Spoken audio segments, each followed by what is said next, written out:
ពេទ្យប្រុសម្នាក់នឹងថ្ងៃណាក៏យកផ្លែឈើនិងបាយមកឲ្យនាងដែរបងអាមូបងកំពុងស្ដាប់ខ្ញុំអត់ហ្នឹង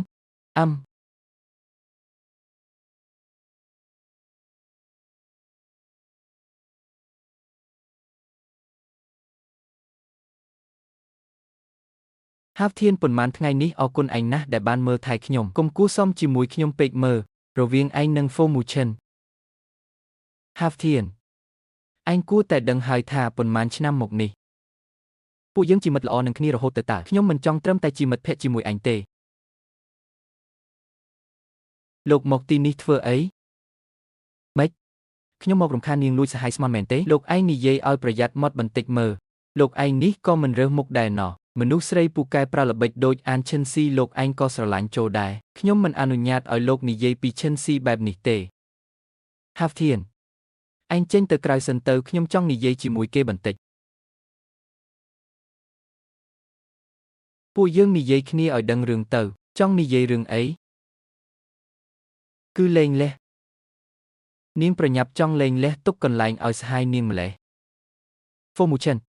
ខ្ញុំនឹងហាវធានត្រឹមជាមិត្តភក្តិប៉ុណ្ណោះមិត្តភក្តិហេមិត្តភក្តិដែលចាំតែចង់បានប្រពន្ធគេនឹងមែនទេស្រេចតែលោកគិតទៅចុះខ្ញុំទើបតែដឹងថានាងមិនត្រឹមតែពូកែប្រល្បិចទេថែមទាំងជាស្រីរីមីទៀតផងលោកកុំមកចោទខ្ញុំផ្ដេសផ្ដាសណាកុំភ្លេចថានាងនៅជាប្រពន្ធរបស់ខ្ញុំនៅឡើយធ្វើខ្លួនឲ្យសមរម្យបន្តិចទៅសមរម្យហេចុះពេលលោកនឹងលីនជីងអ៊ឺអបរិតគ្នាលោកមានចាំថាខ្ញុំជាប្រពន្ធលោកអត់រឿងខ្ញុំនឹងជីងអ៊ឺនាងគ្មានសិទ្ធិមកលូកដៃទេ Formuchen លោកមិនអាចលំអៀងបែបនេះទេ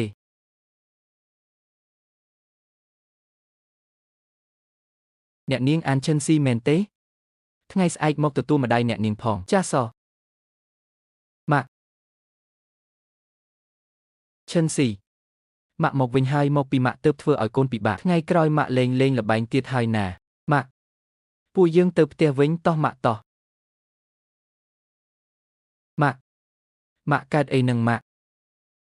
ហាវធានម៉ាក់ខ្ញុំយ៉ាងម៉េចហើយឥឡូវនេះនៅមិនទាន់រកឃើញមូលហេតុជំងឺនៅឡើយទេតតែរងចាំលទ្ធផលសិនចុះលទ្ធផលពេលណាទើបចេញទៅត្រូវការពេល1ទៅ2ថ្ងៃទៀតសុខភាពគាត់ខ្សោយណាស់ត្រូវសម្រាកនៅពេទ្យតាមដាន1អាទិត្យសិនចាសអញ្ចឹងខ្ញុំរំខានឯងជួយមើលថែគាត់ផងណាឈិនស៊ីឯងគួរសមជាមួយខ្ញុំទៀតហើយ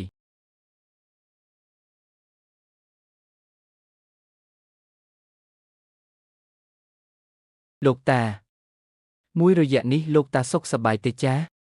បន្ទោសតែចៃរវល់ការងារពេកមិនបានមើលលោកតាលេបថ្នាំឲ្យបានទៀងទាត់ឈិនស៊ីឲ្យតាមិនអីទេតើចុះចៅវិញសុខទុក្ខយ៉ាងម៉េចដែរចៅសុខសប្បាយធម្មតាទេចាគ្រាន់តែមួយរយៈនេះម៉ាក់ចៅមិនសូវស្រួលខ្លួនអញ្ចឹងកម្មវិធីជួបជុំគ្រួសារចៅប្រហែលជាទៅមិនរួចទេកម្មវិធីគ្រួសារអីទៅគិតក្នុងចិត្ត Formuchen ក៏ហៅខ្ញុំមកហេឈិនស៊ីអត់មានអីទេលោកតាកុំបារម្ភអីគ្រាន់តែម៉ាក់ខ្ញុំគាត់មិនសូវស្រួលខ្លួនបន្តិចបន្តួចប៉ុណ្ណោះឈិនស៊ីឲ្យបើមានអីត្រូវការឲ្យគ្រួសារហ្វូជួយប្រាប់តាបានណាមិនបាច់ទេលោកតា